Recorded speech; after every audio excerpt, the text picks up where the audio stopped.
is when I play Rock Band with my friends.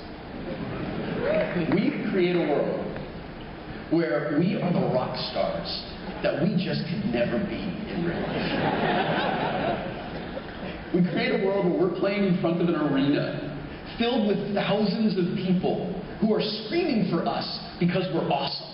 It's sort of how Jonathan Colton's going to feel here in about 30 hours.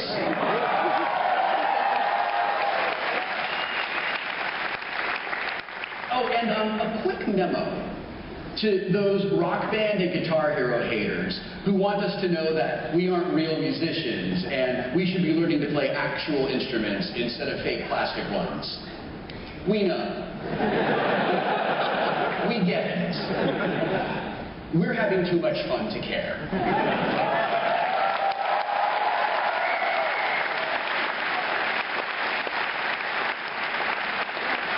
Also, don't be a dick.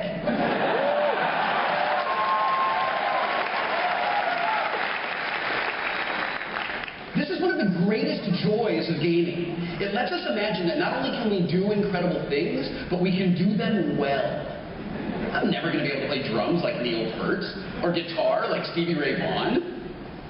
In Rock Band, I don't have to. I just have to play well enough for the game and my imagination to help fill in the gaps. Incidentally, Rock Band haters, assuming that you want us to play real instruments because you love music, not just because you're being an elitist douchebag, it may interest you to know that both of my sons love classic rock because they were introduced to it while playing Guitar Hero 2. Playing Beatles Rock Band gave my son Ryan context for the Beatles music in a way that just hearing me talk about it never could. So, maybe back off that whole Rock Band's lame thing. And as long as I'm issuing memos. I read a story last month in Wired about an NFL player who, after making an incredibly improbable fourth quarter catch, made an equally improbable run to the end zone to put his team in the lead when it was almost certain that they were going to lose the game. With time running down, he got to the 1-yard line and ran parallel to the goal line to bleed precious seconds off the clock, just like you do in Madden!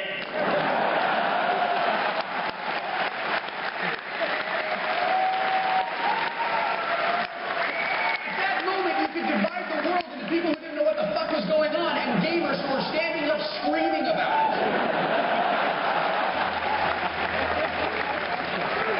This guy is from a generation of professional athletes who are facing off in real life against players they grew up controlling in video games.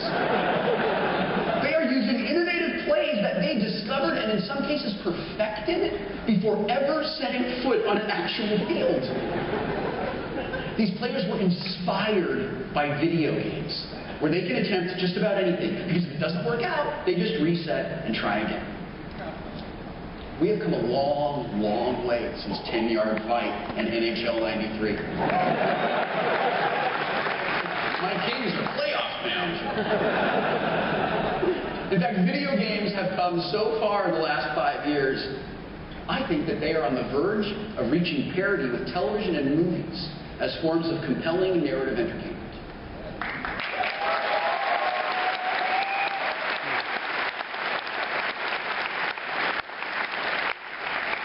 Last month, I had my house to myself for about 12 hours while my wife and kids were off spending the day doing whatever it is normal people do on the weekends. So I had 12 hours in a row where I would have uncontested access to our home theater. This coincided with the emergence of my quarterly urge to rewatch the entire Lord of the Rings trilogy in a back-to-back-to-back.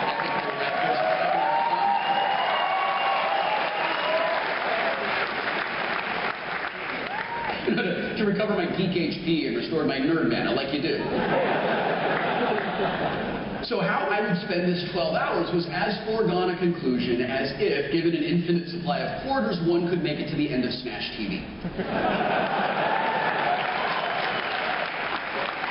Remember the moment you figured out Smash TV wasn't about playing the game, but about paying the game? I grew up that way. So after kissing my wife goodbye, I moved my supply of nerd chow from the kitchen to the living room. I set it on the coffee table and I went to the cabinet where I keep all of my DVDs. As I reached for disc 1 of Fellowship of the Ring, I saw a number of other geeky options. Complete second series of Doctor Who. The absolute ultimate, this is the last time I will ever touch this film, I swear to God, I am so serious this time, director's cut of Blade Runner.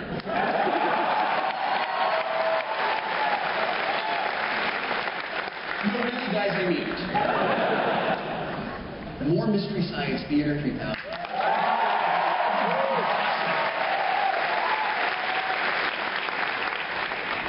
Sitting next to all of them was a small stack of Xbox games with Dragon Age Origins on top. I should point out for context that at this time, I had been playing Dragon Age for about 70 hours. I was, as they say, invested in this game.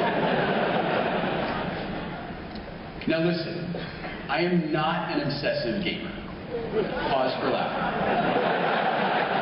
Will, don't read that, Andrew.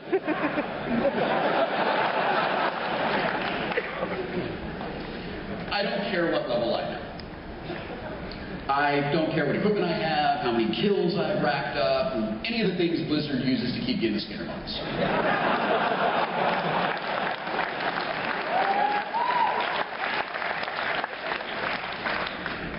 However, when I get invested in an ongoing story, whether it's a series of books, a series on television, an epic comics crossover that's just going to be retconned in a year anyway. Incidentally, Spider-Man, how's that brand new day working out for you?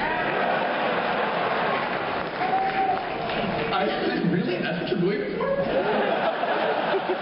The retcon of Brand New Day gets booed, but the Diss of Warcraft doesn't.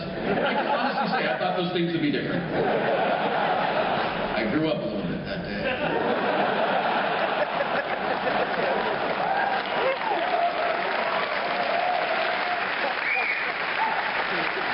I need Richard Dreyfuss behind me doing voiceovers.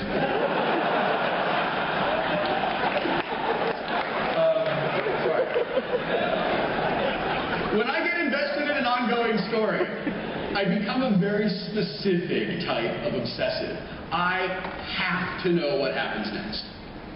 I'm that guy in the D&D group who brings extra Mountain Dew, just in case the other mortals at the table get tired before we find out exactly what is at the center of the Tomb of Horrors. Come on, you guys. We're all here. The DM's right there. It's not like he's going to kill the whole party, right?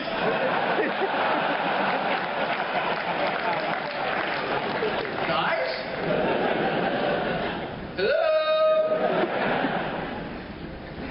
Listen, I love The Lord of the Rings. I love it. I've been reading it since I was 12. But I know what happens next. Because it is the same every time I watch it. So with 12 uninterrupted, guilt-free hours counting down as I wasted precious seconds, I realized that I wasn't nearly as interested in going back to Middle-earth for the 70th time as I wasn't going back to Ferelden for the 71st hour.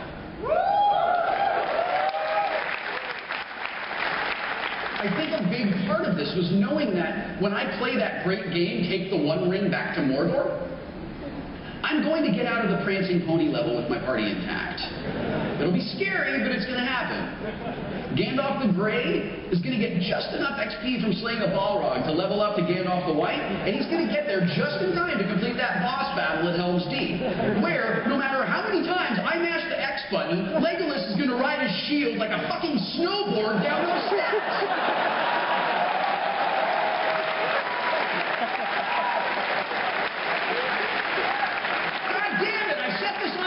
And somebody changed it to appeal to teenage girls.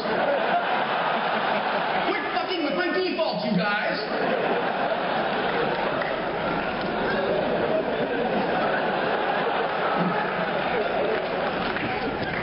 Sorry about that. None of this makes that journey any less enjoyable, mostly. And it's only a matter of time before I decide to sit down and take it all in again. But when I was faced with a choice between watching how a fantasy epic unfolded with an ending I already knew.